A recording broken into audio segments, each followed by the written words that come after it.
Oke, jumpa lagi dalam video kali ini.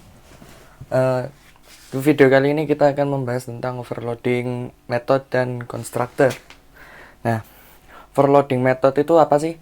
Jadi, sebuah metode itu bisa terdiri dari beberapa parameter dengan tipe yang berbeda,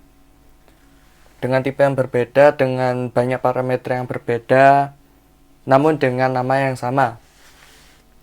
Nah, ini seperti dicontoh di dokumentasinya Java. Ini dikasih contoh. Di sini ada 4 metode draw. Metode draw yang mana tiap metodenya itu memiliki tipe data parameternya itu berbeda tiap metodenya.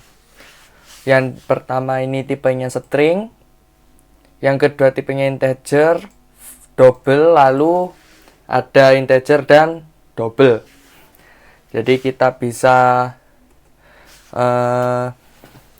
menyimpulkannya seperti ini. Overloading itu nanti ada beberapa. Yang pertama itu nanti tipe data berbeda, tipe datanya berbeda.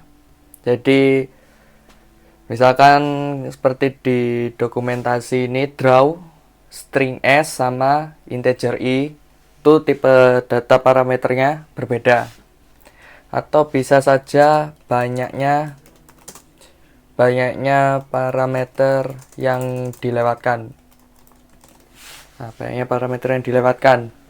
Jadi kembali lagi di dokumentasi, ketiga metode ini memiliki parameter berjumlah 1. Jumlah 1, sedangkan yang draw satunya ini memiliki 2 buah parameter. Jadi bisa disebut sebagai overloading. Lalu setelah banyaknya parameter, lalu ada urutan tipe data parameter. Dengan catatan untuk yang ketiga ini banyaknya sama.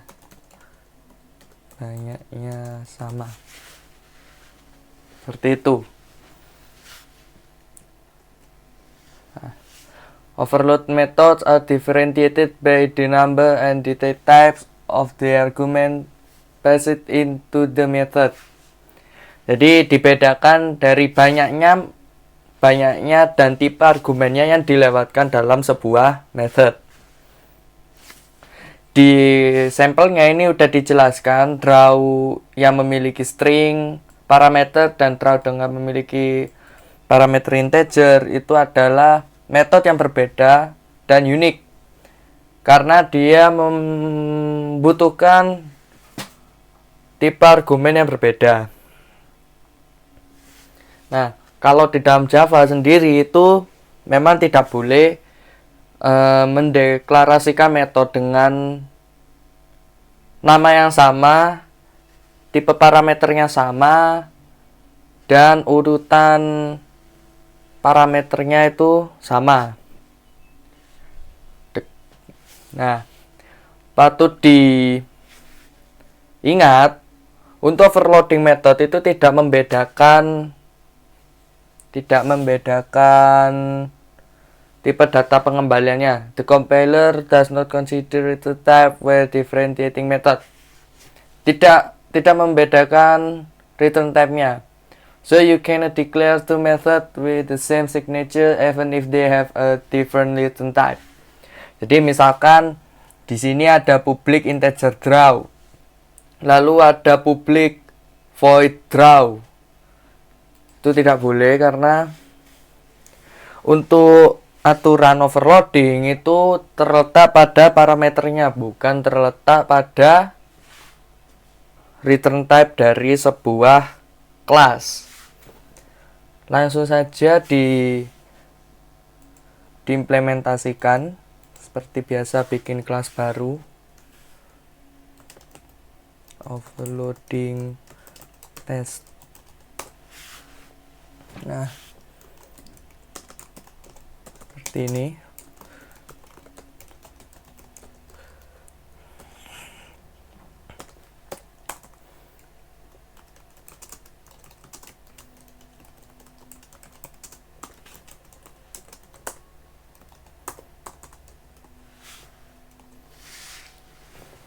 Nah, kita bikin kelas overloadingnya dulu. Kita bikin kelas yang memuat segala metode overloadingnya. Seperti ini. Kelas overloading misalkan seperti ini. Kita ada metode, misalkan metode hitung pangkat. Misalkan hitung pangkat publik hitung pangkat integer n, misalkan seperti ini. Return n kali n. Oh sorry, n dipangkatkan n. Lalu ada metode lagi yang akan mengembalikan n dipangkatkan x. Public integer hitung pangkat. Nah, kita coba mengimplementasikan tiap metodenya seperti ini.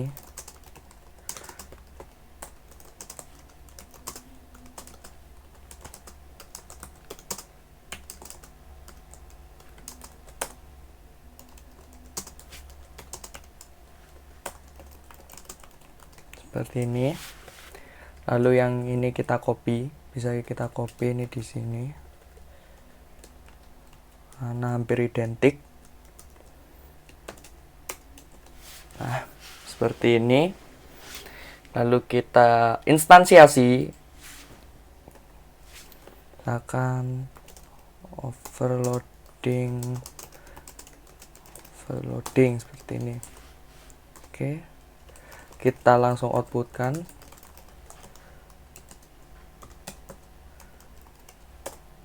Sorry, hitung pangkat 2 misalkan.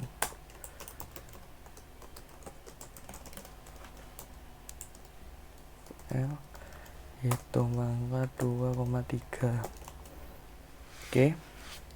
Kalau sudah, kita bisa compile.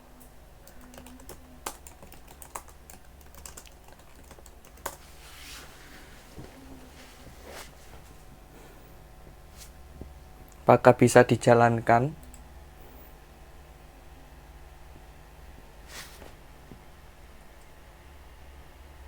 Nah, build sukses, kita jalankan. Atau kita beri penjelasan.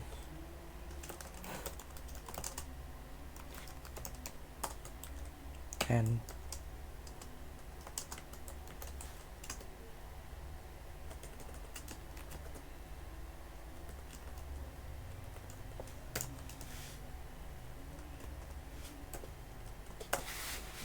Kita compile lagi.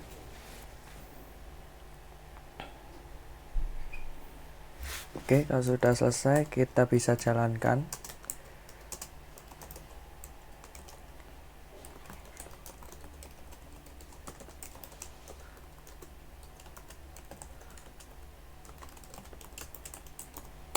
Nah, pemanggilan hitung pangkat dengan parameter berjumlah 1, dia akan mereturnkan 4. Pemanggilan hitung pangkat n, x 2,3 itu akan menghasilkan nilai 8. Nah, ini skill itu contoh tentang overloading. Jadi kita bisa mendefinisikan metode dengan jumlah parameter yang berbeda. Jumlah parameter yang berbeda, tipe datanya berbeda. Seperti itu. Misalkan kalau misalkan kayak gini. Hitung pangkat double F misalkan seperti ini.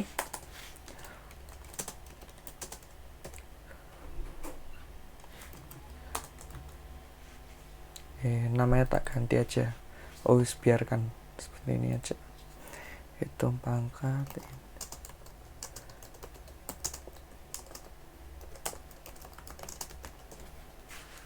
1, terus ada lagi ini.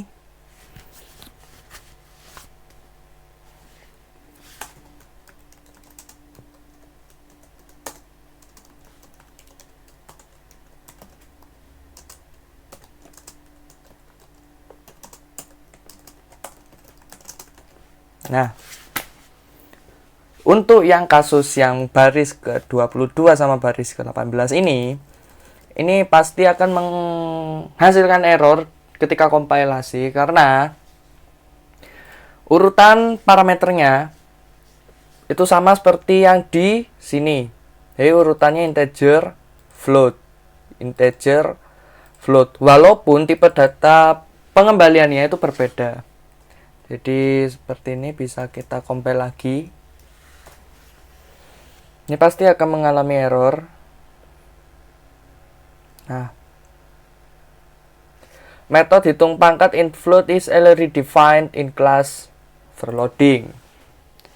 Berarti yang ini memang tidak bisa dibuat karena urutan parameter sama yang ini itu identik. Kalau integernya bisa diganti double, ini akan bisa di-compile.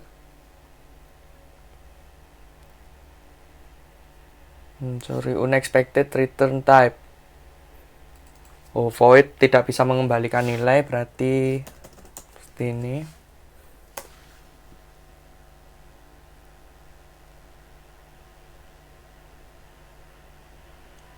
Nah, ini baru selesai di compile. Jadi, tiap kasus overloading itu patut diperhatikan tipe datanya harus berbeda, banyaknya parameter yang dilewatkan, lalu urutan tipe data parameter dan banyaknya sama. Misalkan seperti ini ada overloading integer x, lalu ada overloading float x. Nah, kedua kasus ini akan menghasilkan, ya bukan menghasilkan, ini kasus yang benar karena tipe datanya berbeda. Kalau misalkan S OVL, nah ini salah karena OVL integer ini telah dideklarasikan.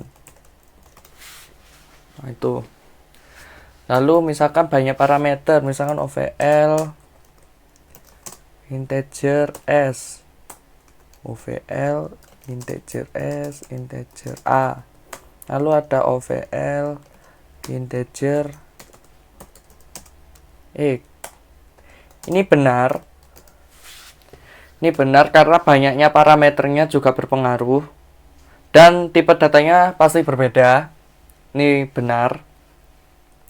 Lalu misalkan seperti ini, INTA, INTB, OVL, INTX, INTY. Nah, seperti ini. Ini salah karena urutannya sama, integer sama. Kalau misalkan seperti ini,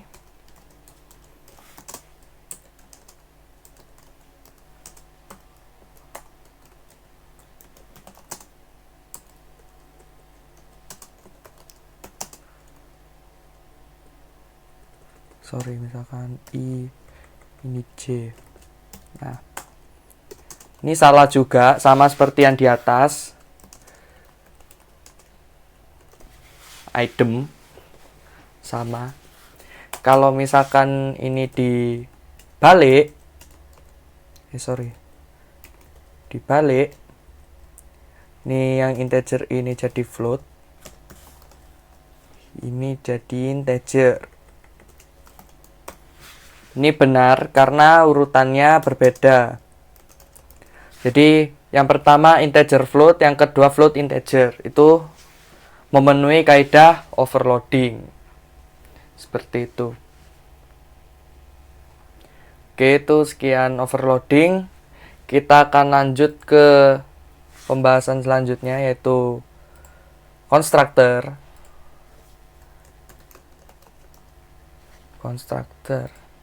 Nah, providing constructor for your classes. Nah, konstruktor ini fungsinya buat apa? Fungsi konstruktor sendiri itu akan menginisialisasikan nilai dari semua atribut yang diinstansiasi dari kelasnya. Misalkan di sini ada contoh kelas mobil. Kelas mobil di sini. Dia di baris ke-12 itu memiliki konstruktor tanpa parameter. Jadi ketika objek diinstansiasi seperti ini, dia otomatis akan memanggil konstruktor yang tidak memiliki parameter. Misalkan ini tidak ada parameternya kan, ketika membuat suatu objek, kalau tidak ada parameternya berarti dia akan memanggil konstruktor yang tidak ada parameternya. Nah, sebenarnya untuk penulisan konstruktor sendiri itu hampir sama seperti metode pada umumnya, cuma perbedaannya dia tidak mempunyai tipe data pengembalian. Jadi tidak ada tipe datanya void, integer atau apa, tidak memiliki itu. Lalu nama konstruktornya itu sama seperti nama kelasnya. Di sini kelas mobil, jadi konstruktornya namanya kelas mobil. Itu kalau di Java. Kalau di bahasa lain, misal di Ruby, itu konstruktornya namanya def initialize. Def initialize, kalau di PHP itu function construct dan sebagainya. Jadi fungsinya sama. Dia akan memanggil objek. Dia akan memanggil, atau misalkan ketika objek itu berhasil diinstansiasi, itu akan memanggil konstruktor yang nantinya akan menginisialisasikan nilai dari tiap fields-nya. Apakah konstruktor itu bisa di-overload? Seperti perlakuan metode pada umumnya, konstruktor bisa di-overload. Jadi kita bikin konstruktor baru di sini, publik mobil. Misalkan kita ingin menginisialisasikan merek, nopol, sama transmisinya, sama jumlah berapa banyak objek yang diinstansiasi dari kelas ini. Seperti ini. Jadi kita bisa passing parameter di sini, merek, nopol, string, nama, transmisi. Oke. Kita lakukan inisialisasi this.merek sama dengan merek. Jadi di situ akan merefer ke instance field atau instance metodenya. This nopol sama dengan nopol. This transmisi sama dengan transmisi. Seperti ini. Yuk coba kita bikin metode toString-nya. Jadi ketika kita ingin mengoutputkan nilai dari kelas mobil, jadi kita bisa menspesifikasikan toString-nya. Itu toString itu sendiri metode yang digunakan untuk menampilkan seluruh nilai dari atributnya. Misalkan kita return aja format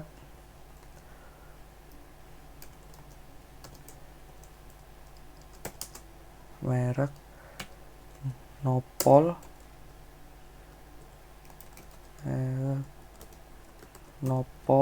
lalu ada transmisi seperti ini,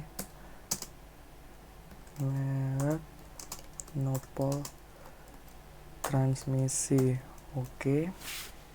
Jadi kita bisa panggil ini kita hapus aja, mobil Suzuki sama dengan new mobil. Jadi kita ingin menginstansiasi menggunakan konstruktor apa? Misalkan kita pakai konstruktor yang di baris nomor 16. Jadi ketika proses instansiasi kita harus menspesifikasikan parameternya. Nah, mereknya di sini Suzuki. Nopolnya N123S, misalkan transmisinya manual. Lalu ada mobil Honda sama dengan new. Mobil Honda, Honda platnya B 1209 RI1 misalkan. RI1 otomatis.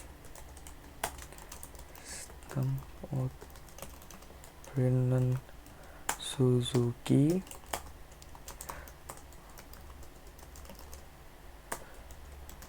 Honda. Kita bisa compare lagi.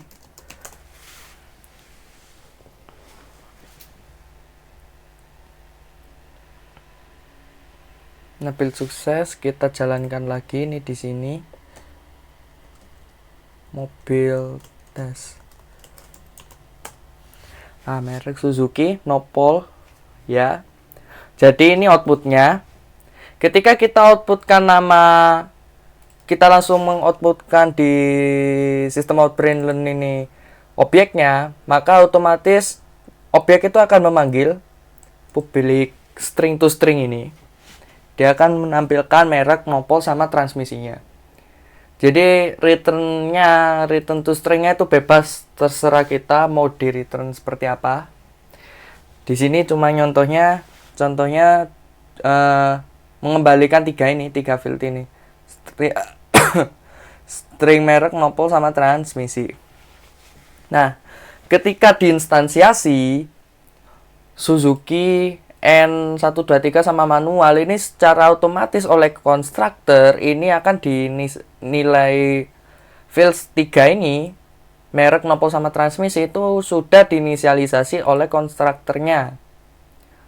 Ini proses inisialisasinya di sini. Jadi memberikan nilai awal. Misalkan kalau kita bikin objek baru, mobil BMW misalkan. New mobil. Kita coba untuk tidak menggunakan parameter di konstruktornya. Jadi kita langsung bisa print ini BMW.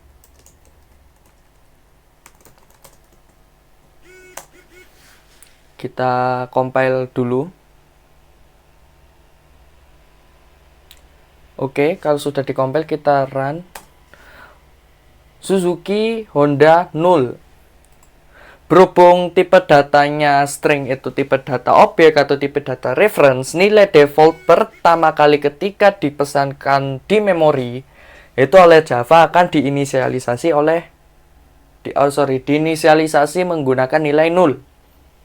Nah, untuk yang kasus objek BMW ini, dia akan memanggil konstruktor mobil yang tidak memiliki parameter. Jadi yang di sini.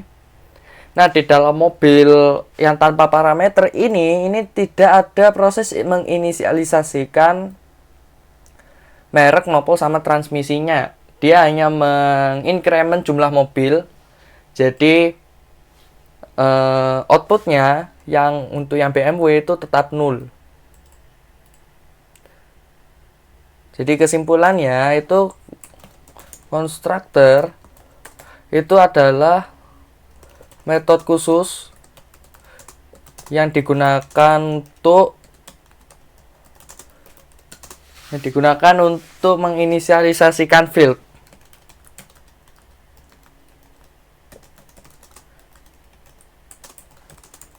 Inisialisasikan field dari kelas. Karakteristiknya ya hampir sama seperti metode.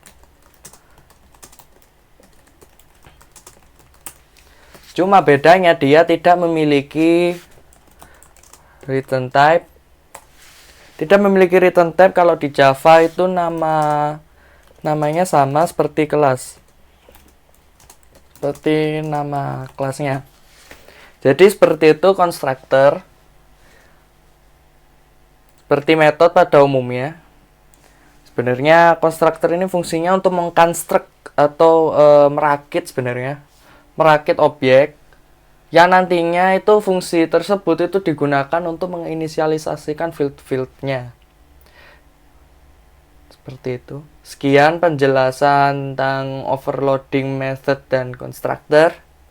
Semoga bermanfaat. Sekian.